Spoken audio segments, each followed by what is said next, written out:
Hello friends, आपल्या सर्वांची आवडती मालिका लपंडाव या मालिकेच्या आजच्या गुरुवार 20 ऑगस्टच्या एपिसोडमध्ये आजपर्यंतचा सगळ्यात भारी ट्विस्ट आला आहे. मग नेमकं घडलंय तरी काय? तर फ्रेंड्स, आजच्या एपिसोडमध्ये कान्हा आणि सखीने सरकारचा बॉम्ब ब्लास्ट करण्याचा प्लॅन फ्लॉप केला. या दोघांना माहीत नव्हतं की हीच तेजस्विनी नाही आहे तर सरकार आहे. पण आपल्या प्रेमाखातर, तेजस्विनीच्या प्रेमाखातर सखी आणि कान्हा तिला आपल्याबरोबर लोणावळ्याला घेऊन चालले होते आणि मग सरकारने अनेक बहाणे बनवले आणि हा प्लॅन कॅन्सल केला.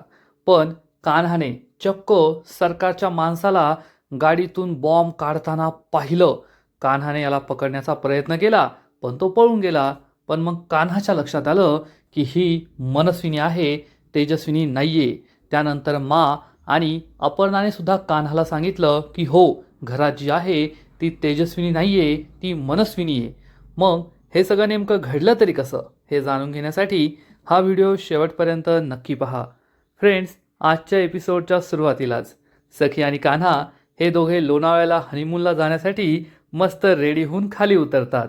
त्यांना पाहून मीनाक्षी, परशुराम, गौतम खूप खुश होतात आणि गौतम म्हणतो, पाहिलं का, सखीच्या चेहऱ्यावरचा रंगच वेगळा आहे, किती खुश दिसते ती. सखी लाजते. कान्हासुद्धा खुश होतो. तर परशुराम म्हणतो, सखीचं काय घेऊन बसलाय तू? आपला कबीर काय कमी आहे का? कबीरसुद्धा पूर्णच्या पूर्ण गुलाबी झालाय, दिसतोय की नाही? कबीर म्हणतो, काय काका? तर परशुराम म्हणतो, खरं तेच बोलतोय मी. कान्हासुद्धा खूप हसतो, लाजतो. सखी खुश होते. मीनाक्षी म्हणते, छळू नका मुलांना. मुलं खुश आहेत ना, हनीमूनला जात आहे, त्याचाच मला आनंद झालाय.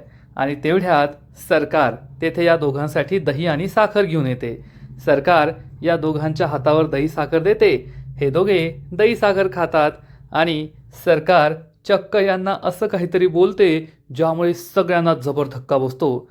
सरकार सखी आणि कान्हाला म्हणते, जाताय ना, आता परत येऊ नका. कान्हा, सखी, गौतम, परशुराम, मीनाक्षी या सगळ्यांना जबर धक्का बसतो आणि मग सरकार आपला शब्द फिरवते. अरे, मला असं म्हणायचं होतं की आता इतक्या संकटानंतर तुम्ही बाहेर जाताय तर घरचा विचार करू नका, घरची काळजी करू नका, आनंदात जा, आनंदात राहा आणि तिकडेच रमा, असं मला म्हणायचं होतं.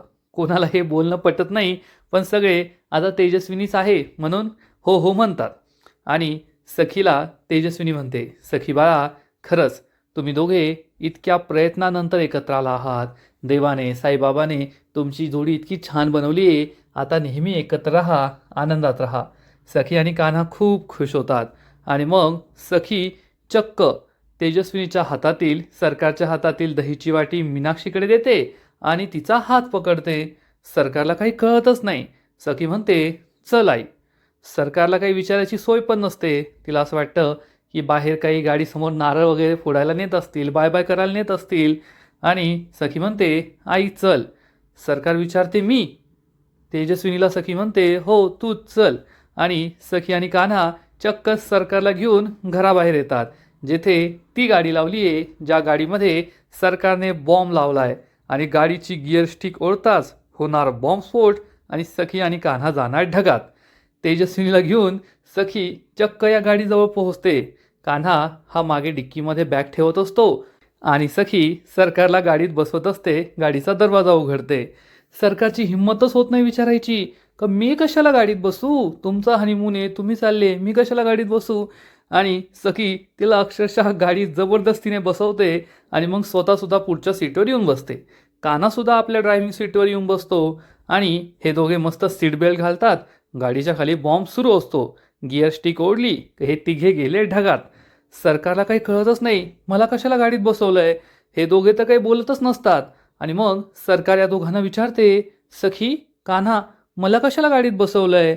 तुमच्या दोघांचा हनीमून आहे ना, मग मी कशाला येते तुमच्याबरोबर? तर कान्हा आणि सखी एकमेकांकडे पाहून हसतात आणि कान्हा हा सरकारला म्हणतो, कसं आहे ना, सखीचं तुमच्यावर खूप प्रेम आहे आणि आता मुलीच्या प्रेमापुढे हे नवऱ्याचं प्रेम हरलंय. तुम्हाला माहिती आहे का, जेव्हा आम्ही दोघे रूममध्ये होतो ना, तेव्हा सखीने मला एक रिक्वेस्ट केली आणि मी त्या रिक्वेस्टसाठी नाही नाही म्हणू शकलो. सरकारला काही कळतच नाही की कान्हा हे काय बोलतोय. आणि मग सखी आणि कान्हा तिला सांगतात की सखी आणि कान्हा जेव्हा रूममध्ये होते तेव्हा सखी कान्हाला म्हणाली की कान्हा, आपण आपल्या आईला सुद्धा न्यायचं का लोणावळ्याला आपल्याबरोबर? हे ऐकून कान्हाला आश्चर्य वाटतं आणि कान्हा म्हणतो, पण सखी हनीमून आपला आहे ना? सखी म्हणते, हो कान्हा, मला कळतंय की हनीमून आपला आहे, परंतु तुला आठवतंय ना, मागच्या वेळेस सुद्धा जेव्हा आई घरी होती आणि आपण असेच फिरायला गेलो तर काय घडलं होतं? आणि मला थोडी भीती वाटतीये, त्यामुळे आपण आईला आपल्याबरोबर न्यावं. आत्ता कुठे आई येथे आली आहे, तिच्याबरोबर काही चुकीचं व्हायला नको असं मला वाटतंय. म्हणून आपण आईला बरोबर न्यायचं का?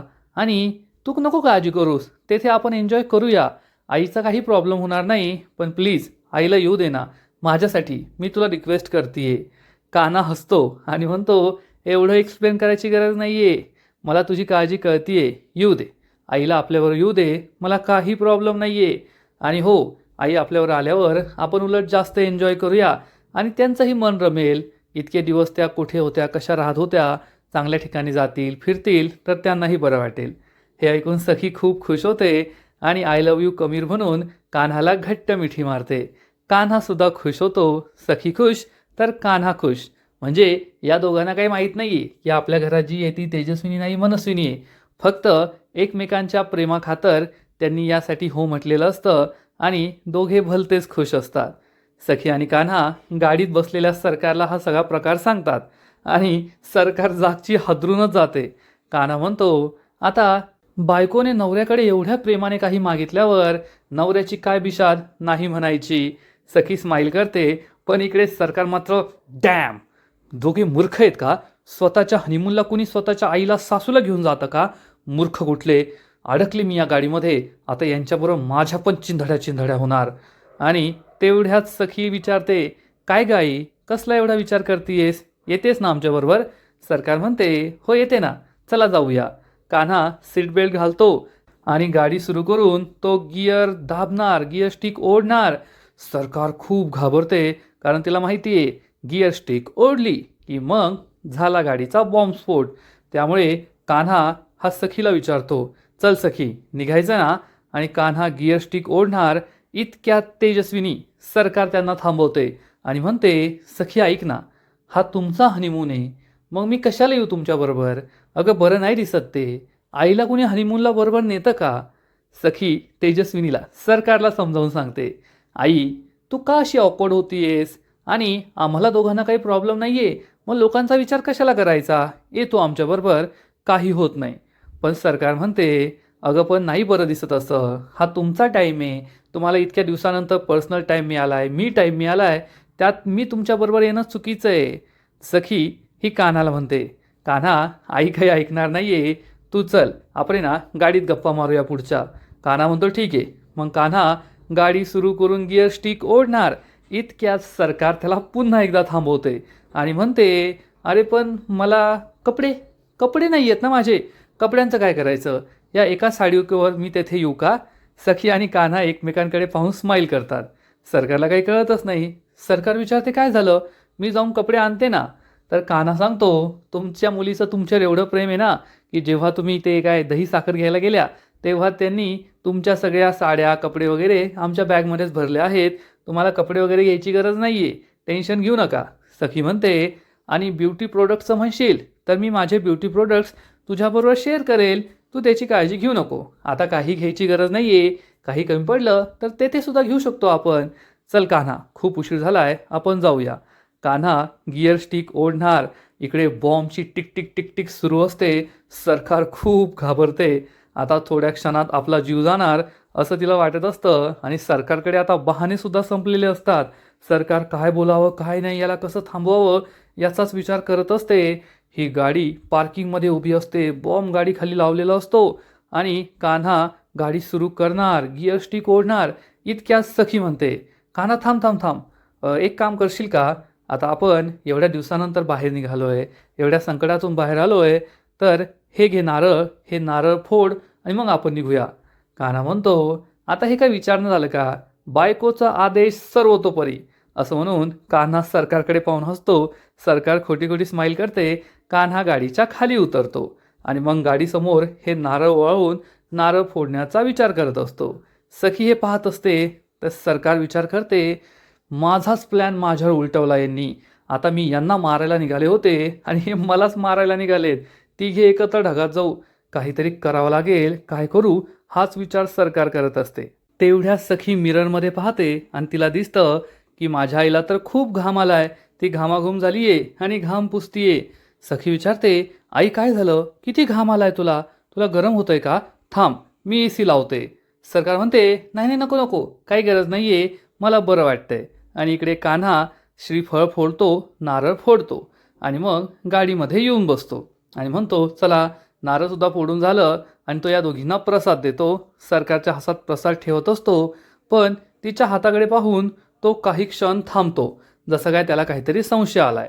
मग सरकार हे नारळ घेते, प्रसाद घेते आणि कान्हा पुन्हा एकदा गाडी सुरू करणार. तर काय करायचं हा प्रश्न सरकारला पडतो आणि ती लगेच म्हणते, थांबा थांबा थांबा थांबा. सखी विचारते, आता काय झालं. तर सरकार म्हणते, सखी नको ना, तुमच्यामध्ये मी येतीये हे काय मला बरं वाटत नाहीये. सखी म्हणते, आई तुला मी सांगितलं ना, ऑकवर्ड वाटून घेऊ नकोस, तू ये आमच्याबरोबर, आम्हाला काही वाटणार नाही. कबीर चल बरं, आपण येथे बसल्या बसल्याच गप्पा मारतोय, चल जाऊया आता. कबीर म्हणतो, हो हो आता निघूया. आणि कबीर पुन्हा गाडी सुरू करणार. इतक्यात सरकार परत एकदा त्यांना थांबवते. सखी आणि कान्हा विचारतात, आता काय झालं. तर सरकार सांगते, अरे ते तुमचं बुकिंग केले ना लोणावळ्याला हेरिटेज व्हिला, त्यांचा कॉल येतोय. सखी आणि कान्हा म्हणतात, हो हो त्यांना सांग की आम्ही निघालोय. सरकार म्हणते हो, आणि सरकार खोटा खोटा फोन आल्याचं नाटक करते आणि म्हणते, हो बोला ना. आणि तिकडून काहीतरी रिप्लाय मिळालाय अशी वाट पाहते आणि म्हणते, काय हे काय सांगताय तुम्ही, आम्ही निघालोय, लोणावळ्याच्या जवळ पोहोचलोय आणि तुम्ही असं लास्ट मोमेंटला सांगताय. नाही नाही, मला काही पैसे वगैरे परत नको आहे, ते काय म्हणतात तो तुमचं कबीर सखी, निगेटिव्ह रिव्ह्यू देणार आहे मी तुमच्या कंपनीला, तुमच्या व्हिलाला, असं म्हणून सरकार कॉल कट करते. सखी आणि कान्हा विचारतात, काय झालं. तर सरकार सांगते, अरे काय सांगू, त्यांच्या रिसॉर्टमध्ये ना शॉर्ट सर्किट झालंय म्हणे, आग लागली आहे, म्हणून त्यांनी सगळ्या गेस्टला सांगितलंय की तुम्ही आज येऊ नका. कान्हा आणि सखीला मोठा धक्काच बसतो. कान्हा चिडून म्हणतो, असं कसं म्हणू शकतात ते, म्हणजे काय संपूर्ण रिसॉर्टला थोडी आग लागली असेल, काही रूम तर असतील ना चांगल्या, दाखवा नंबर द्या, मी त्यांच्याशी बोलतो. सरकार खूप घाबरते आणि म्हणते, नंबर हो का, देते देते, पण नंबर तर तिला काय द्यायचा नसतो. त्यामुळे सरकार लगेच दुःखी होण्याचं नाटक करते आणि म्हणते, हे सगळं माझ्यामुळे होतंय, मी तुमच्यासाठी हॉटेलचं रिसॉर्टचं बुकिंग केलं आणि ते असं ऐनवेळेस कॅन्सल झालं. तुम्ही दोघे किती खुश होता, किती आनंदी होता, माझ्यामुळे सगळं झालंय, मला खूप वाईट वाटतंय. सखी म्हणते, आई तुझ्यामुळे काही नाही झालंय, आता तिथे शॉर्ट सर्किट झालं यात तुझी काय चूक, जाऊ दे, मलासुद्धा आता जाण्याची इच्छा नाही आहे. कबीर आपण नको जायला, आपण घरीच थांबू, नंतर जाऊ कधीतरी. कान्हा चिडून म्हणतो, नंतर कधीतरी का, लोणावळ्यामध्ये काय एकच रिसॉर्ट आहे, एकच हॉटेल आहे, अजून असतील ना, आपण तेथे जाऊन बुकिंग करूया. पण सखी म्हणते, नको कान्हा, तिथे आग लागली, आईचीसुद्धा इच्छा नव्हती आणि आता माझासुद्धा मूड गेला आहे, नको जायला. असं म्हणून सखी दुःखी होऊन गाडीच्या खाली उतरून जाते. सखी गेल्यानंतर कान्हासुद्धा गाडीच्या खाली उतरतो आणि सरकार सुटकेचा निश्वास सोडते, हुश, वाचले एकदाचे. आणि मग कान्हा गाडीतून आपली बॅग काढतो आणि तो निघून जातो. सरकारसुद्धा गाडीच्या खाली उतरते आणि आभाळाकडे पाहून म्हणते, आजपर्यंत तुला कधीच थँक्यू नाही म्हटले, पण आज थँक्यू म्हणते, आज तुझ्यामुळेच वाचले मी, थँक्यू. आणि मग सरकार आपल्या त्या माणसाला कॉल करते आणि म्हणते, आत्ताच्या आत्ता तो बॉम्ब डिफ्यूज करायला यायचं, जसा लावला ना तसा काढायला ये. आणि सरकार रागारागाने आपल्या रूममध्ये निघून जाते. इकडे कान्हा आणि सखी दोघे रूममध्ये येतात. सखी तोंड लटकून बसते, किती छान मूड होता माझा, मस्त हनीमूनला चाललो होतो, परत येथेच आलो. कान्हा विचारतो, छान मूड होता का, असं म्हणून कान्हा सखीच्या जवळ येण्याचा प्रयत्न करतो. सखी म्हणते, तुला प्रत्येक गोष्टीत चेष्टा कशी सुचते रे, चेष्टा करायचा मूड नाही आहे माझा, मला माहिती आहे आपण काय नंतर वगैरे जाणार नाही आहे, कारण जे काही असतं ते आत्ता असतं, नंतर काही नसतं. कान्हा म्हणतो, पण आत्ता आपण काहीतरी करू शकतो, आता तुझा मूड नाही आहे ना, मला माहिती आहे, तुझा मूड कसा ठीक करायचा. सखी विचारते, कसा. कान्हा म्हणतो, 1/2 मंचाव सूप. हे ऐकून सखी खूप खुश होते आणि कान्हा म्हणतो, थांब मी आत्ता ऑर्डर करतो, लगेच घरी येईल, मग मस्त काहीतरी वेब सिरीज वगैरे पाहता पाहता आपण खाऊया. सखी म्हणते, ठीक आहे. कान्हा ऑर्डर करण्यासाठी आपला फोन पाहतो, पण फोन नसतो. त्याच्या लक्षात येतं की त्याचा फोन हा चक्क गाडीतच राहिलाय. कान्हा म्हणतो, अरे यार, माझा फोन गाडीत राहिलाय, मी फोन घेऊन येतो आणि ऑर्डरसुद्धा करून येतो, तू थांब. सखी हो म्हणते. कान्हा रूममधून निघून जातो. सखी मात्र नाराज असते. आणि इकडे सरकारचा माणूस कान्हाच्या गाडी खालून हा बॉम्ब काढत असतो. आणि त्याच वेळेस कान्हा तेथे येतो. कान्हाला दिसतं की कुणीतरी आपल्या गाडीखाली काहीतरी करतंय.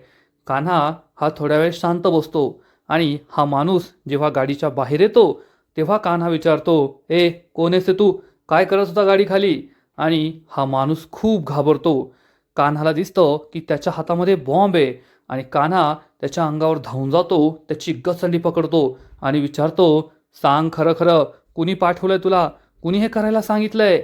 आणि हा गुंड कान्हाला जोरात धक्का देतो आणि तेथून पळून जातो. मग कान्हा त्याचा पाठलाग सुरू करतो. हा गुंड पुढे पुढे, कान्हा मागे मागे. गुंड जीवाच्या आकांताने पळत असतो, पण कान्हा मात्र रिलॅक्समध्ये त्याला पकडण्याचा प्रयत्न करत असतो. एकदम हिरो स्टाईलमध्ये हळू हळू हळू हळू पळत असतो. आणि त्यांचा हा प्रवास खूप ठिकाणाहून होत असतो. पण या गुंडाला पकडण्यासाठी कान्हा काही विशेष प्रयत्न करतोय असं काही वाटत नाही. आणि मग एका वेळेस कान्हा हा गुंडाच्या जवळ पोहोचलेला असतो. तेवढ्यात दोन शाळकरी मुलं या गुंडाच्या समोर येतात. हा गुंड या दोन शाळकरी मुलांना कान्हाच्या अंगावर ढकलून देतो. कान्हा या दोन मुलांची चौकशी करत बसतो. बाळा बरं आहे का, लागलं नाही ना? मग काय लागलं असेल तर सांग, नंबर घे, फोन कर बरं मला. तोपर्यंत हा गुंड तेथून पळून जातो. आणि मग या दोन मुलांची विचारपूस केल्यानंतर कान्हा समोर पाहतो, पण तोपर्यंत गुंड गायब झालेला असतो. कान्हा आजूबाजूला शोधतो, पण त्याला कुणी काही सापडत नाही. गुंड आपल्या हातातून निसटलाय हे कान्हाला समजतं. आणि मग थोड्या वेळाने रात्र होते. आणि सरकार या गुंडावर खूप चिडलेली असते. ती त्याला फोन लावते आणि म्हणते, अरे मूर्खा, काम येत नाही तर काम घेतो तरी कशाला? तर हा गुंड म्हणतो, सॉरी मॅडम. सरकार चिडून म्हणते, सरकार. हा गुंड म्हणतो, सॉरी सरकार. सरकार विचारते, तुझ्या सॉरीचं काय लोणचं घालू का रे? आता तुझ्या या मूर्खपणामुळे त्या कबीरला माझ्यावर संशय आला तर मी काय करायचं? तर हा गुंड म्हणतो, मॅडम पुढच्या वेळेस असं नाही होणार. सरकार म्हणते, अरे पुढच्या वेळेस सॉरी म्हणायला तुला जिवंत तर मी ठेवलं पाहिजे. गुंड घाबरून म्हणतो, नाही मॅडम, नाही मॅडम, मला मारू नका मॅडम. सरकार रागारागाने फोन कट करते. तिला खूप टेन्शन आलेलं असतं की एक तर प्लॅन फ्लॉप झाला आणि वरतून कान्हाला आपला प्लॅन समजला. सरकार सिगरेट बाहेर काढते आणि सिगरेट पिता पिता विचार करते की आता काय करायचं. तिला खूप टेन्शन आलेलं असतं आणि ती म्हणते, जर कबीरला माझ्यावर संशय आला की हे सगळं मी केलंय आणि जर त्याला कळलं की मी तेजस्विनी नाहीये, मी मनस्विनी आहे, तर काय करायचं हाच प्रश्न सरकारला पडतो. सरकारला खूप टेन्शन आलेलं असतं. सिगरेट पिता पिता आता ती एक काउंटर प्लॅन शोधत असते की कान्हाचा माझ्यावर संशय राहू नये किंवा मग लवकरात लवकर कान्हा आणि सखीला संपवायचं. जे मी आज करणार होते ते उद्याच करायचं असं सरकार ठरवते. आणि आजचा एपिसोड येथे संपतो. फ्रेंड्स, लपंडाव या मालिकेचा आजचा एपिसोड खरंच खूप भारी होता, इंटरेस्टिंग होता. आता कान्हाला लवकरच कळणार आहे की आपल्या घरात जी आहे ती तेजस्विनी नाही आहे, मनस्विनी आहे. सरकारला घाई झाली आहे कान्हा आणि सखीला संपवायची. पण या दोघांमागे साईबाबांचा आशीर्वाद असल्यामुळे सरकार काही यशस्वी ठरणार नाही, एवढं मात्र नक्की. फ्रेंड्स, लपंडाव मालिकेचा आजचा एपिसोड तर खूप भारी होता, पण पुढील एपिसोड आणखीन भारी असणारे, आणखीन मोठा ट्विस्ट या मालिकेत येणार आहे. मग नेमकं घडणार तरी काय? तर या मालिकेच्या पुढील एपिसोडमध्ये आपण पाहू की या सगळ्या प्रकरणानंतर कान्हा आपल्या घरी जाईल आणि तेथे मा आणि अपर्णाला सांगेल की घरामध्ये जी आहे ती तेजस्विनी नाही आहे, तर ती मनस्विनी आहे, सरकार आहे. हे ऐकून मा म्हणेल, मला तर आधीच शंका होती, तिचं वागणं थोडं वेगळं होतं. मला आधीच वाटलं होतं की ती मनस्विनी आहे, ती तेजस्विनी नाही आहे. आणि मला अपर्णाने सुद्धा हे सांगितलं होतं. कान्हाला आश्चर्य वाटणार आणि कान्हा हा अपर्णाला विचारेल, म्हणजे अपर्णा सांगणार, अरे ती मला सगळ्यांसमोर ताई म्हणाली आणि मला जेव्हा तिने मिठी मारली ना तेव्हासुद्धा मला असं वाटलं की तिला ते आवडत नाही आहे. तिच्यात खूप कोरडेपणा होता, तसा तेजस्विनीमध्ये नव्हता. तेव्हाच मी मला सांगितलं की आज आपण जिला भेटलो ती तेजस्विनी असणं शक्य नाही आहे, ती मनस्विनी असू शकते. हे ऐकून कान्हाला सुद्धा आश्चर्य वाटेल आणि कान्हा म्हणेल, आपल्या तिघांना ही गोष्ट कळली की ती तेजस्विनी नाहीये, मग सखीला कळली नसेल का? आणि इकडे सखी, हिला अजून काही कळलेलं नसेल. राघवने तेजस्विनीला दिलेली अंगठी जी तिला कबीरकडे सापडली होती, ही अंगठी ती तेजस्विनीला देईल आणि तिच्या बोटात घालेल. पण ही अंगठी तिला ढिल्ली होईल आणि मग सखी तिला विचारणार, तुझ्याच मापाची अंगठी तुला कशी काय ढिल्ली होऊ शकते? हे ऐकून तेजस्विनीला खूप टेन्शन येईल. मग आता सखीला सुद्धा कळणार का की ही माझी आई नाही आहे, तर ही मनस्विनी आहे? हे पाहायला मजा येईल. तर फ्रेंड्स, तुम्हाला सुद्धा हा ट्विस्ट आवडतोय ना? आता पुढे काय होईल हे पाहण्याची उत्सुकता तुम्हाला सुद्धा आहे ना? नक्कीच कमेंट करून सांगा. आणि लपंडाव या मालिकेचे असेच नवीन नवीन एपिसोड, नवीन नवीन अपडेट सर्वात आधी पाहण्यासाठी व्हिडिओला लाईक करा, शेअर करा, चॅनलला सबस्क्राईब करून बेल आयकॉनवर क्लिक करा. म्हणजे या मालिकेचे नवीन नवीन एपिसोड तुम्हाला सर्वात आधी पाहायला मिळतील. खूप खूप खूप धन्यवाद.